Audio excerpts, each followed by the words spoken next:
I'm Sue Patterson, and welcome to the Unschooling Mom2Mom Podcast. I believe the best way to conquer your fears and hesitations about unschooling is to get good information and support. That's why I offer you this short weekly podcast to share what I've seen over nearly 30 years, so you don't have to learn it all from scratch. The show notes and the blog post will have discounts for you as a podcast listener, so be sure to tap into those. So, let's get to it. When you're moving toward a curriculum-free life with the kids, parents often wonder, okay, so what do we do? This concept of partnering with them is so new to most of us. We were always told what to do by parents, teachers, bosses, and then curriculum companies if we dabbled in traditional homeschooling before this. Over the years, people have referred to unschooling as a kind of dance. Sometimes you lead, sometimes the kids do. But we listen and engage, try things, and make modifications. It's definitely not black and white thinking. And I'll be honest, this can be hard. Sometimes our ideas fall flat. Either we haven't deschooled very much and we're simply trying to sugarcoat those expected subjects. Well, our kids see right through that. Or maybe they just feel the manipulation. And sometimes the rest of life is busy or difficult, and we have set some really unattainable goals related to creating a sparkly, wonderful life. So what do we do to land somewhere in between? Somewhere realistic? What do we do to give ourselves grace when we have off days, but also have a bit of a plan so we can get back on track? Unschooling doesn't mean no planning. It just means flexibility, noticing the reception, turning off the bulldozer. Lots of us do that, right? We get some resistance, so we press harder. Surely they'll see the wonderfulness or the necessity of what I'm suggesting. Yet they don't. So we get louder, press harder, and then we're in that old familiar power struggle, right? So I want you to incorporate something into your unschooling life. Brainstorming with the kids. This can be your next step as you're getting comfortable with not choosing curriculum. Start with things they'd like to do around the house. Sometimes solo, sometimes with you, sometimes with the whole family. Don't worry about focusing on subjects. They're in there. That will be your job to notice them. But start with the kids' interests and then expand outwardly from there. If you're really hung up on subjects, grab the Everything Counts ebook. I've broken everything down by subject, so that might help. I'm still working on a younger kid version of this because this Everything Counts ebook was designed for teens. It will still help you see the way real life incorporates subjects, even if you don't have teens yet. This will help you. So, starting with interests. What do they like to do? What's a good time of day to do them? One of the things we do in my membership group is we just look at 1 week at a time. We can get really overwhelmed and incredibly fearful when we're trying to envision how this can work way down the road. Don't dwell there. Stay with this week and move toward brainstorming with them. Replace curriculum time with brainstorm time. Kids don't know all the options that are available to them. That's why those "what do you want to do today" questions meet with shrugs and "I don't know" responses. Unschooling invites you to shift your focus to real life and away from lesson plans and curricula.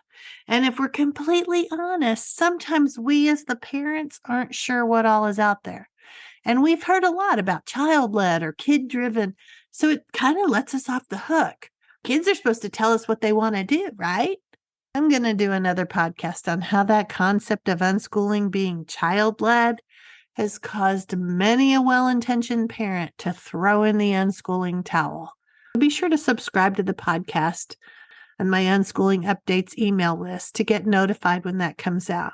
I know a lot of you need a little help with this child-led concept. Kids will need some help from us. Not only do we find it a little hard to see what else is out there, it's way harder for them with their limited life experiences. That's why we have to move more into explorer mode ourselves, and we can model this for them. We don't have to set ourselves up as having all the answers. Heck, we don't even know all the questions, and life is so full of so much more than one right answer. That works on a standardized test, but what in life is really like a standardized test? Also, this is why strewing works. We find things and strew the kids' paths with interesting ideas. So if strewing is new to you, I'll leave some links to help you. Podcast number 49 is all about strewing, so you can go there next if you need to. This is about making some plans together. Brainstorming ideas with the kids gives you more of a chance it will be successful. Why? Because you asked their opinion. You got them to engage in a way where they felt heard. And this is the opportunity to help them see what's out there and actually figure out what their opinion is. Now, one of the key points is leaving room for anyone or everyone to say, no thanks. Kids who aren't crazy about the outdoors may want to brainstorm with you about cooking or movies. And seasons may be a factor too. Think about what time of year a particular activity would be the most fun or the worst time to try it. And remember, every year our kids grow and mature. Their interests change. So you may want to brainstorm with them a few times a year. Unschooling parents approach all of this with curiosity. What would be fun to try?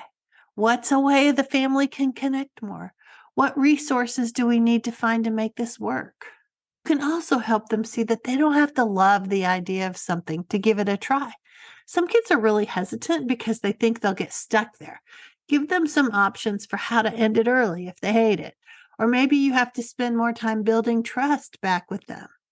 If this all sounds good, but you're needing a little help yourself about what else is out there, I have a brainstorming guide that can walk you through how to get going with this. Lots of unschoolers use this as their annual planner.